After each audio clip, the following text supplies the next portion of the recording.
ईद को लेकर पूरी मालूमात देने वाले हैं और आपको बताने वाले हैं कि मुसलमान बकरा ईद क्यों मनाते हैं और इस दिन जानवरों की कुर्बानी क्यों दी जाती है। इसीलिए आज का ये वीडियो आप सभी के लिए बहुत ही खास है।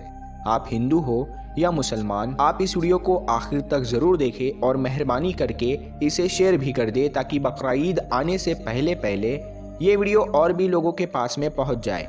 तो चलिए शुरू करते हैं। प्यारे दोस्तों, जैसा कि आप सभी को मालूम है कि हर त्योहार को मनाने के पीछे कोई ना कोई वजह या कहानी ज़रूर होती है। उसी तरह से बकरा ईद को मनाने और कुर्बानी देने के पीछे भी इस्लाम में एक वाक़या है।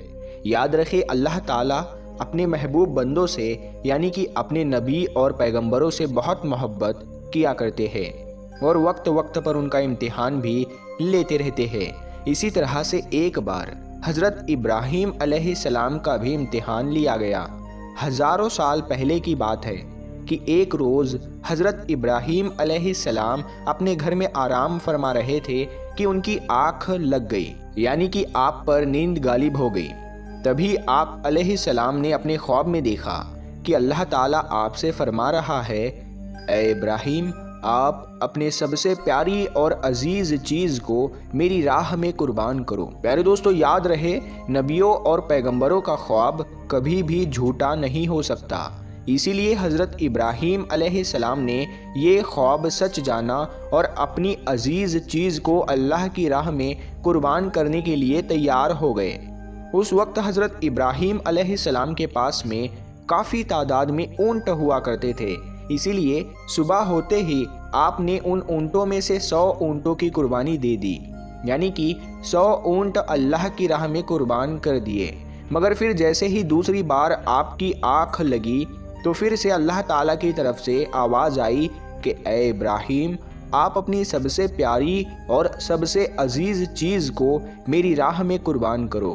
तो इसीलिए फिर दूसरे दिन हज़रत इब्राहीम अलैहिस्सलाम ने 200 ऊँटों की कुर्बानी दे दी, यानी 200 ऊँट अल्लाह की राह में कुर्बान कर दिए। मगर फिर तीसरी रात जैसे ही आपकी आँख लगी तो अल्लाह ताला की तरफ से फिर से वही आवाज़ आई कि ए इब्राहीम, आप अपने सबसे प्यारी और सबसे अजीज़ चीज़ को मेरी राह में कुर्बान करो। ये सुनकर आप अलैहिस्सलाम सोचने लगे कि मेरे लिए सबसे प्यारी और सबसे अजीज़ चीज़ तो मेरा बेटा इस्माइल है। आप सोचने लगे कि अल्लाह ताला कहीं ये तो नहीं देखना चाह रहा कि मैं सबसे ज़्यादा प्यार अपने फर्जंद यानी कि अपने बेटे इस्माइल को करता हूँ या फिर अपने खाली की हकीकी से करता हूँ। प्यारे दोस्तों, हम आपको बता दें कि हज़रत इब्राहीम अलैहिस्सलाम और हज़रत हाजरा का सिर्फ एक ही बेटा था और वो भी काफ़ी दुआ और मन्नत करने के बाद में अल्लाह ताला ने आपको बुढ़ापे की उम्र में अता किया था। इसीलिए हज़रत इब्राहीम और हज़रत हाजरा अपने बेटे इस्माइल से बहुत प्यार किया करते थे। मगर जैसे ही आप अलैहिस्सलाम ने अल्लाह का ये हुक्म सुना तो आपने ये इरादा कर लिया कि वो अपने सबसे अजीज़ चीज़ और सबसे प्यारे बेटे इस्माइल को अल्लाह की राह में कुर्बान कर देंगे। इसीलिए फिर दूसरे दिन हज़रत इब्राहीम अलैहिस्सलाम ने अपनी बीवी हज़रत हाजरा से कहा, ए हाजरा, अपने बेटे को गुस्ल कराओ, नए नए कपड़े पहनाओ और खुशबू लगाकर बिल्कुल दूल्हे की तरह तैयार कर दो।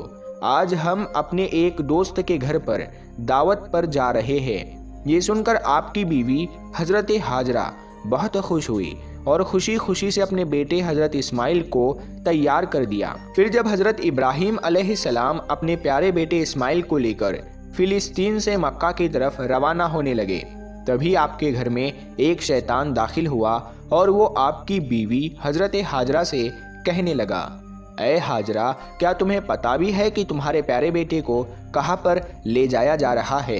तुम्हारे बेटे को तुम्हारा शोहर किसी दोस्त के घर दावत पर नहीं ले जा रहा है, बल्कि तुम्हारे प्यारे बेटे इस्माइल को कुर्बानी करने के लिए ले जाया जा रहा है, यानी कि मारने के लिए ले जाया जा रहा है। ये सुनकर हज़रत हाजरा ने कहा, मैं अपने इब्राहीम को अच्छी तरह से जानती हूँ, भला एक बाप अपने बेटे को क्यों मारेगा?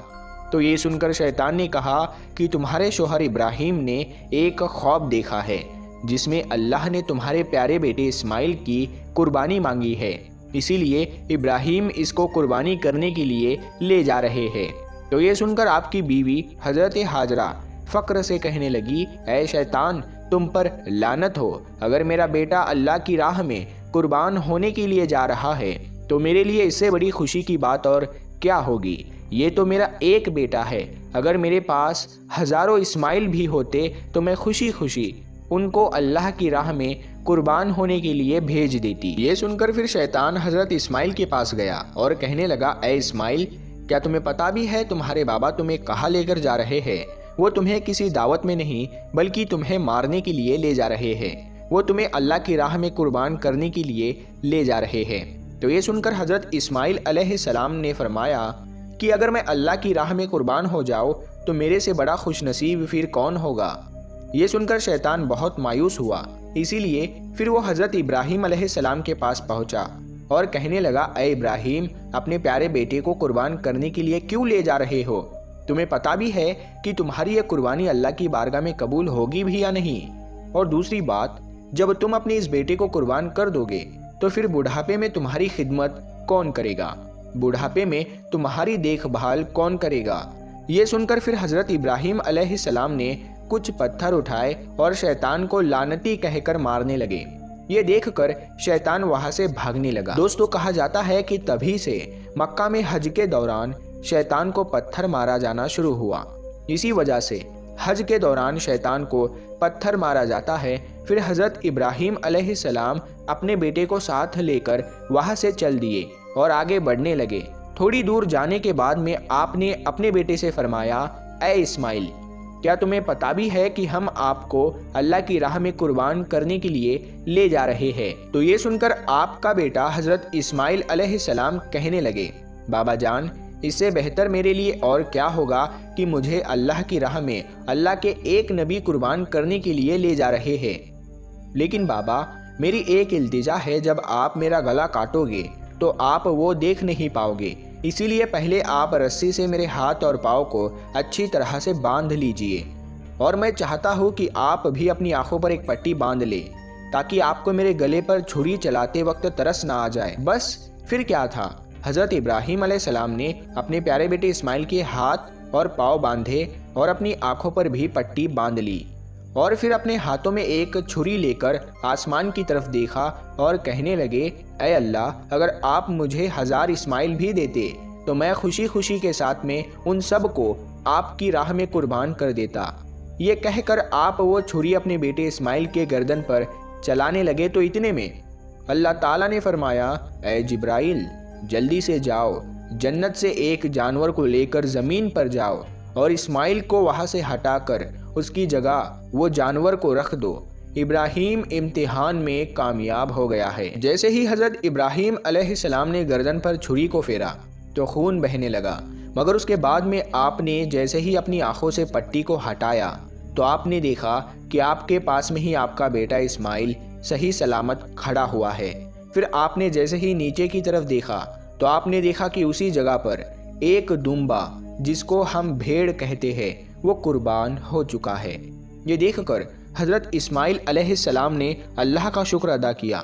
इतने में गैब से आवाज़ आई, ऐ इब्राहीम, तुम्हारा ये इम्तिहान क़यामत तक याद रखा जाएगा और तुम्हारी सुन्नत को ईमान वाले लोग हर साल याद रखेंगे और हर साल अल्लाह की राह में कुर्बानी पेश करेंगे। प्यारे दोस्तों, तभी से बकरा ईद के मौके पर कुर्बानी का ये सिलसिला शुरू हो गया और ईद के 2 महीने 10 दिन के बाद में बकरा ईद मनाया जाने लगा, जो हमारे देश भारत, पाकिस्तान और बांग्लादेश जैसे देशों में भी 3 दिन तक ये त्यौहार मनाया जाता है, जबकि गल्फ़ देशों में 7 दिनों तक ये त्यौहार मनाया जाता है, जिसमें दुम्बा, बकरा और हलाल जानवरों की कुर्बानी दी जाती है।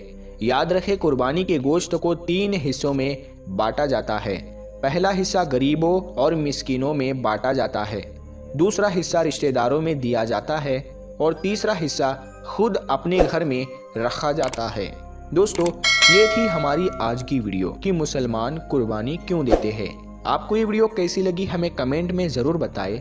हमारे चैनल को लाइक करें, इस वीडियो को ज़्यादा से ज़्यादा शेयर करें और अभी तक आपने हमारे चैनल को सब्सक्राइब नहीं किया है तो सब्सक्राइब करके साथ में लगे बेल आइकन को ज़रूर दबा दें। हम मिलते हैं फिर एक नई वीडियो के साथ में, तब तक के लिए अस्सलाम वालेकुम, अल्लाह।